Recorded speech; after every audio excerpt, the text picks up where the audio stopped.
Hi everybody, it's me, Miss Jessica Lahore, and we're back with another Jess Talk. And this time, I'm already feeling the heat and the fire because we're talking about picky eaters, okay? Picky eaters, point blank, period. But before we get into this episode, make sure that you subscribe to my YouTube channel, hit the bell for notifications. Come on, let's get those subscribers up, baby. We see you watching, we see you listening now. Hit the buttons because we're on all platforms. Okay, picky eaters, let's get into it. Attention the whore, attention the whore, attention the whore, attention. Here I am walking down the street, seeing all the boys trying to take a peek. Shorts pulled up, a chest out right. Come on boys, just take a bite. Look but don't touch, spin it round and round. Crazy. All right, so let me do a little bit of a backstory because I don't want to say that I used to be a picky eater, but I do remember a point in my life, like most kids in general, they see something weird, they smell something weird, something they've never looked at before. They're like, oh, I don't want to try this. I don't want to eat this, which is pretty common, okay, for younger kids to kind of go through that phase. And I had weird household rules in some ways that kind of helped push me out of that. And that's kind of where I want to start this journey. So if we were picky, me and my sisters were picky, we didn't like something, we didn't want to eat something. We kind of had a rule that we had to try it once if it was on the dinner table. And if we didn't want any more, then we didn't have to have any more. But we did have to try it. And I'm not opposed to that rule. Like, I kind of like that. Like, you're a kid. You've never tried it before. Put it in your mouth. It may look weird, but like give it a chance and then try it. However, if you tried it and liked it or liked it enough to ask for more, you had to eat what you asked for. So if you wanted 2 extra scoops or if you wanted to fill your plate or if whatever, don't waste it. Like that was like the follow-up rule to the picky eating. Try it once, don't like it, you don't have any more. But if you do like it and you want more, you have to eat whatever you take, which I think is pretty reasonable. It kind of helps with the idea of like not wasting food, being responsible for like what your eyes are bigger than your stomach if you get full. Like, and here's the thing, my dad would sit with us all fucking night at the table. This man was like unbreakable when it came to this. If we got food and then we decided not to eat it, he would sit with us and it would get cold and we'd have to sit there until we ate it. And it would go into the wee hours of the night sometime. It was ridiculous. We ended up getting creative. Me and my sisters, I remember one time there's a story of my sister putting pizza underneath the couch, or not the chair cushion, because we had kitchen chairs with cushions. So she would like hide the pizza under there because she didn't really want to eat it. She was like a weird or picky eater at the time. I always remember spitting food into napkins. Like I was wiping my mouth and then putting the napkins in my pocket so that I could get rid of the food, or like trying to go to the bathroom and then spitting it in the toilet or something like that. So I was creative in some ways as a kid for sure. But I feel like we always went out to eat at restaurants that generally had kids items. So fries, chicken tenders, stuff like that. But that lasted for a very short time. I think the idea of my dad forcing this, and I don't give him praise for many things, but this is one of the things that I definitely would. Oh shit, can I have a ring? This is going to bother me. I'm sorry. No, I'm sorry. Did you miss one? Yeah. So this is one of the things that I would give him praise for, and I don't give him praise for many things, is that he would make us try different foods, okay? He also cooked a lot. He would cook different foods. When I was growing up as a kid, my mom was the main cooker in the household. She would cook a lot of meals as well. We'd go out to eat. I'd try something off of his plate, that kind of stuff. So I remember transitioning out of the picky eater lifestyle very early on. I would, as a kid, eat off the adult menu. I would pick things that other people would think kids wouldn't eat, different steaks and different sides. And I grew up liking vegetables. There was not like a lot of things I would not eat, but there were some things that I was scared of. Like, and even to this day, I didn't like sour cream or things that looked weird. Like I was very much a visual eater. So like if it looked weird, I didn't want anything to do with it. And then as I matured and I grew up, I realized that some of the best tasting things look the nastiest in some ways. Like a lot of different cultural foods as well. You'd look at it and be like, what am I eating? This kind of looks like dog food, cat food, and that's just unfortunately what your mind goes to. Then you eat it or you smell it and you're like, wow, this is like one of the best tasting things ever. So I always encourage other people to try stuff as well. As a picky eater, my timestamp has really expired on that as a young kid. I was always that kid that would go out, and I would go out with other kids my age or older, or even some adults that were significantly pickier eaters than me. And I'm talking about picky eaters in the realm of like, I refuse to eat this. I won't put this on my plate. I won't eat this. I won't eat that. And that also comes with me of like, there's a level of disrespect. I'm not going to lie. If you go out to dinner, a nice dinner, or just out to dinner with people, and you make a huge fuss about something that you just won't eat, well knowing that's what you ordered, that is so disrespectful and annoying to me. And I've gone out with friends that have been that way. I've gone on dates that have been that way. That's a red flag for me on dates, that if we go out to eat and they shame me for eating something that they don't like, that is a red flag. Oh, I don't like mushrooms. Ew, you like mushrooms? Blah, blah, blah, blah, blah, blah. I don't give a shit. You don't have to eat them. Somebody that's not willing to try foods is also a red flag for me. So if you're not willing to be like, at least let me try it to know if I like it, that bothers me. I think that's ingrained in my soul. One of the memories that comes to mind first with picky eating is that I hated tomatoes. As a kid. I didn't like ketchup. I liked pasta sauce. I liked pizza sauce. Obviously we get into weird realms when we're like, well, tomatoes is in all of this shit. Or like if it was cooked down or whatever, I didn't mind, but I hated tomatoes. And my dad, in the household that I was in, that was like sinful. You're going to hell. Everybody liked ketchup in my family. I was the odd one out. I didn't like ketchup. And I still, to this day, can't get behind ketchup. However, I will try it like every couple of years. I'll dip a fry in ketchup and be like, do I like this? And it just doesn't taste any different to me. I don't know if it's because mentally I've shut it out of my mind, but there are some things as I've grown up that I didn't like as a kid that I now like as an adult, or that my palate is widened. But ketchup is one of those that I've still just don't care for. And I don't even think it's gross anymore. It just doesn't taste good to me. Like, not going to yuck your yum. But with tomatoes specifically, we had a garden. My dad, for several months, made me eat a cherry tomato with salt every day. Take a cherry tomato, tiny little cherry tomato. I could cut it in half if I wanted to, which I normally did because then the salt would stick to the thing, and he'd make me eat a cherry tomato every day. And it got easier and easier and easier, and I would fight him on it for the longest time. And then I'd realize, oh, this is just like the routine. Like if I just eat this fucking tomato, then I can get on with my day, get on with my life, and we don't have to fight, or we can spend hours until I just do this. Now I love tomatoes. I love them. I can eat them in salads. I eat them by themselves, eat them raw, eat them cooked, cook with them. I love tomatoes. So I think that part of it is like forcing a palate change to be like, this isn't as bad as you think it is, but like you didn't like it that one time. Also allowing the person to try something cooked in a different way. Like, I don't like tomatoes, but maybe if I put salt on it, I'll like it. Or maybe if I combine it with cheese and basil and balsamic vinegar, like a caprese salad, I'll like it.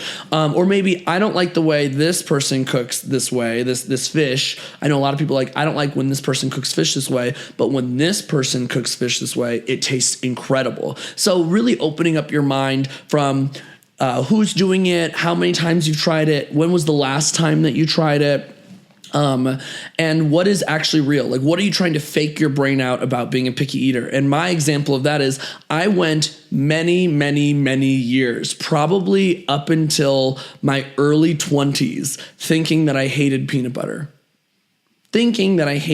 butter.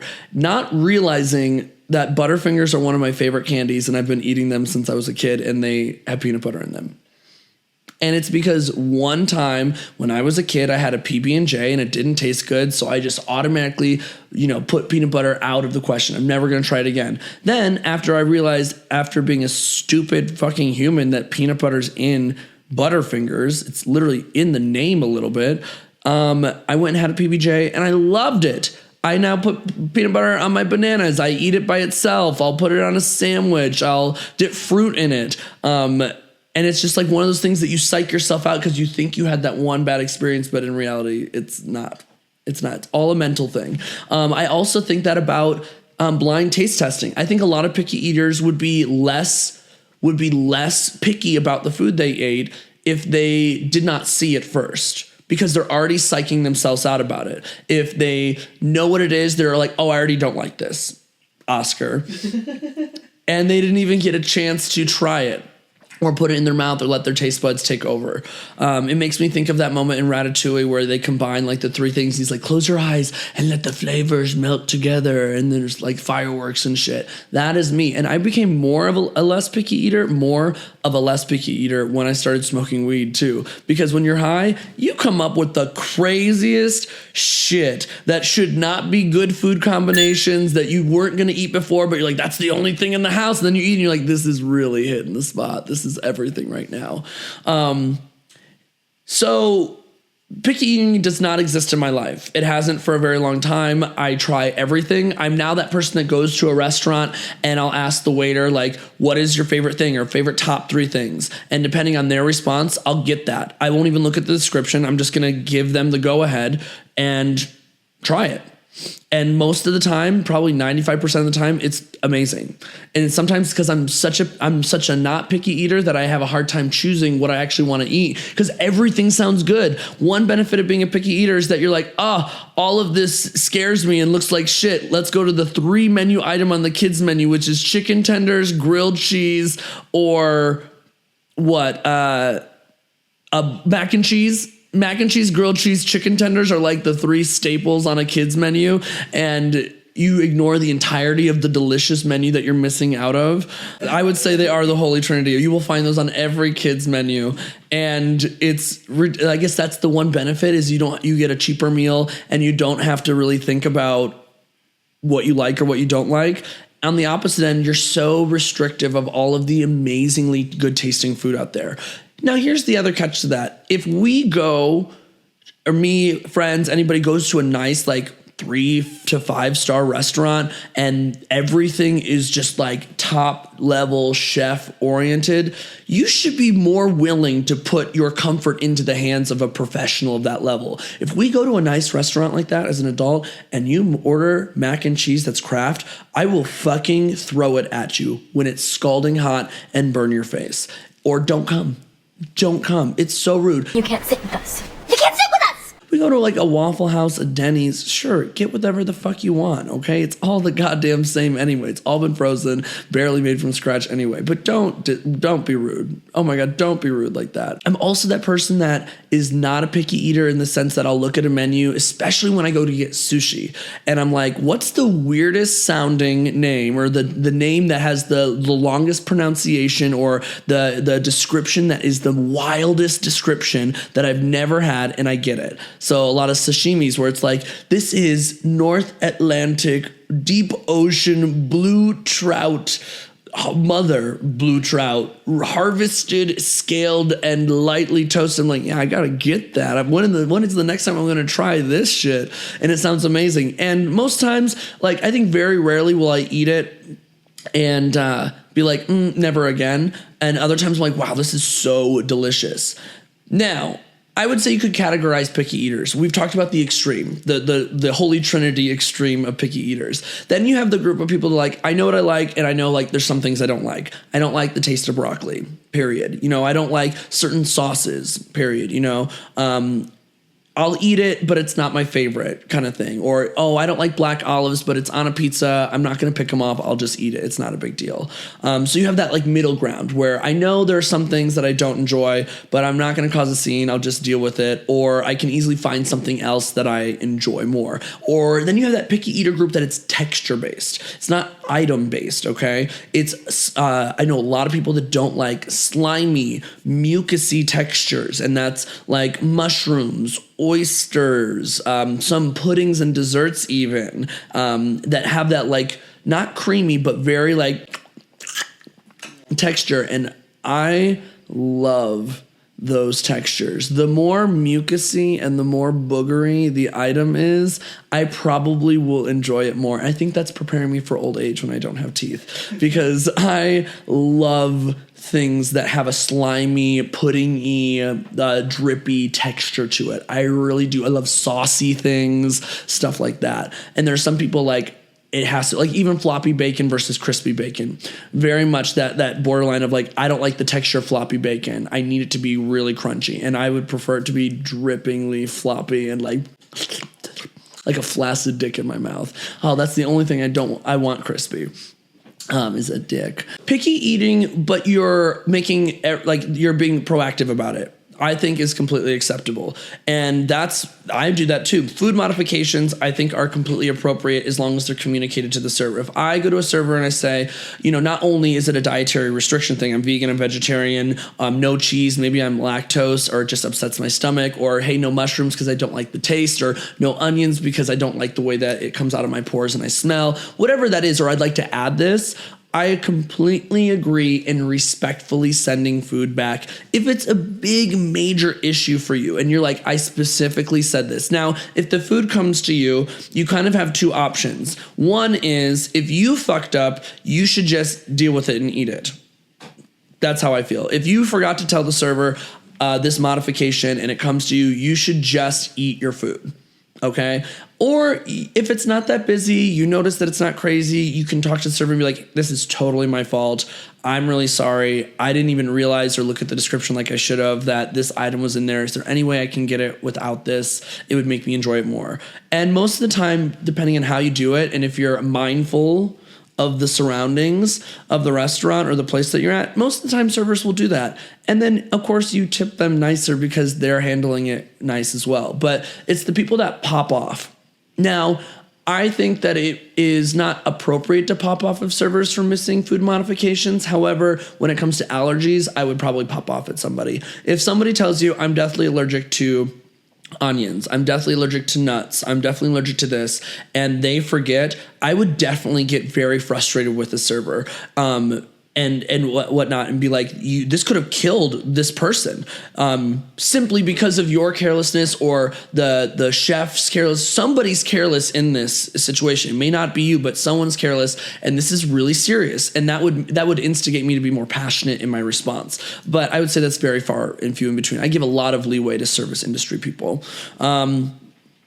Things that I'm picky eater about. So here are some of the things that I don't like. I've talked about all the things that I will eat. I'll eat exotic foods. I'll eat cooked foods, uncooked foods. They're pretty much every fruit, every vegetable in the planet. I'm not picky when it comes to that stuff. However, here's some of the things that I won't eat. The only item I have never tried in my life in any capacity is cottage cheese.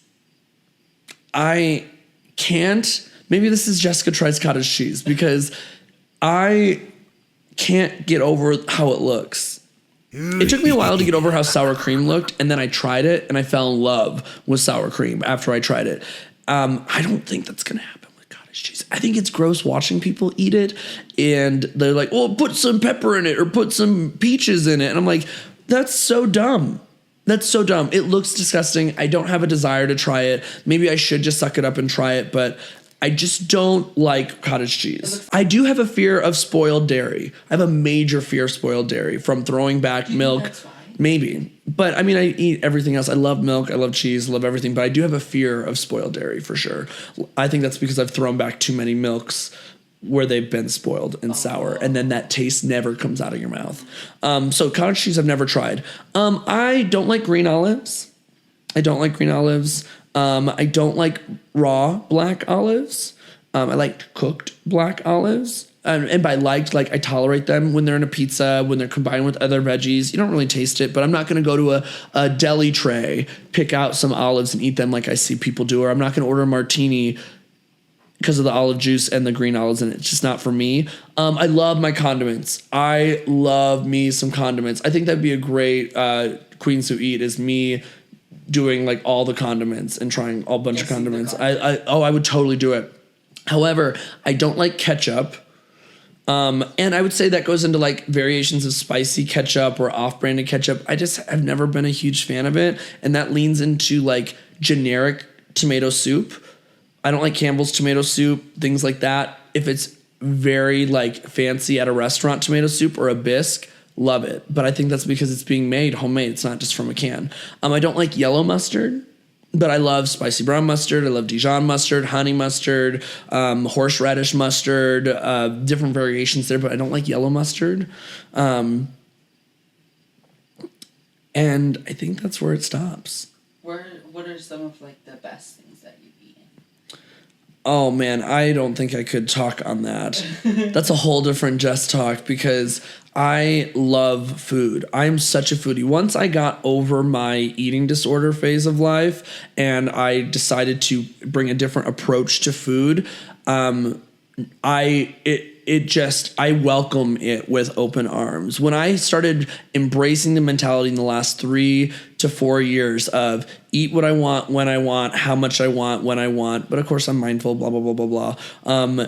I eat everything. I'm now that person that goes to a restaurant, and if it's a new restaurant, I want to try what appetizer they're famous for, a main dish, a dessert. I'm not even a dessert person, but I want to try everything just to say I've tried it and have like a full opinion on it. I love getting courses. I love drinks. There's not much, again, I won't eat. Yeah, I'm very, very not picky when it comes to, I don't like raw mussels. I've tried raw mussels. I like raw oysters, raw clams, but raw mussels I have not gotten behind yet. There's too much of a fishy texture or taste to it, and I like fishy tastes, but too far for me. Is it the texture that gets you? No, I don't mind the boogery texture. It's like eating a loogie, but it's like. You said that too confident. I know. That's what it is. Oysters, clams, and mussels are like eating a loogie. Yeah. But I prefer cooked mussels. The cold, dry taste to it, fishiness, doesn't taste good to me. Yeah, not many things that I won't eat. Capers are hit or miss for me. I don't mind capers when they're delicately placed in pastas or salads or garnish, but when they're like so caper heavy, I'm like, this is completely unnecessary. Like too many capers. I don't prefer though. That's a fine line one for me. But yeah, I'll eat anything. When it comes to picky eaters, here's my message for you. If you are trying to grow up a little bit in your life and you're realizing that you're 30 plus years old, 20 plus years old, and you're just stuck in the same routine, and I've met people that eat the same thing every day and try nothing else. I encourage you to widen your palate and your taste buds because food is weirdly universal in the world. Food connects people of all backgrounds, all diversities. Food brings people together in the weirdest, most interesting ways. If you're a parent of a child, I really strongly encourage the methods that my dad used. The try something once. If you don't like it, you don't need more of it. If you get more of it, you have to eat it. So we're not wasting food. But also, you as a parent show off to your kids if they see you liking it, they see you enjoying it, they see you eating it, that will encourage them to. So if you're going to have the rule for them to try something, do the same thing and make it a game. Be like, I'm going to try this with you. I've never had this. Maybe you have. And that might encourage you to bond with your kid. And then honestly, the tomato thing, I would totally do that to my kids and get cherry tomatoes and say, you have to eat this once. Tomatoes are such an integral part of so many dishes, and they really, really, really do taste good, and they really mesh with so many different cultures. Tomato-based things in general are alive. Maybe you won't like ketchup, that's fine, but I would totally do the tomato thing, and I wonder if that would work for other things if you didn't like it. Like, try this broccoli every day, one small thing of broccoli, whatever it is. But maybe don't be so, I feel like parents nowadays are so, this is a whole different Just Talk. Parents nowadays are so lazy and comfortable letting their kids control what they eat. And, oh, well, he won't eat this. Okay, well, maybe you need to push them to eat this a little bit more. If your kid is 30 and the only thing they eat is mac and cheese and hot dogs and chicken tenders, that's an issue. That really is an issue. You can't tell me that it's not. It's embarrassing. So start early. Have them try fruits. Have them try vegetables. Don't always, eating out can be a specialty thing. Fast food can be a specialty thing, but kind of training a young palate to be open to everything, That's my opinions on picky eating. I've talked about it as red flags and dates. I've talked about how it affects me. I will never yuck someone's yum. I'm never gonna, if someone doesn't like something, I'm not gonna push them or pressure them. But if they start getting snotty about it, I will absolutely call them out for it.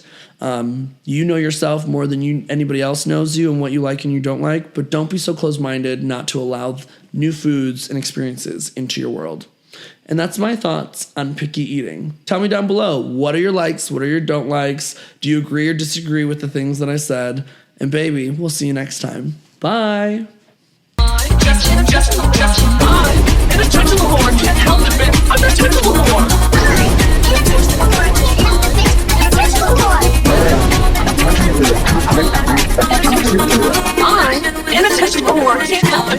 attention whore.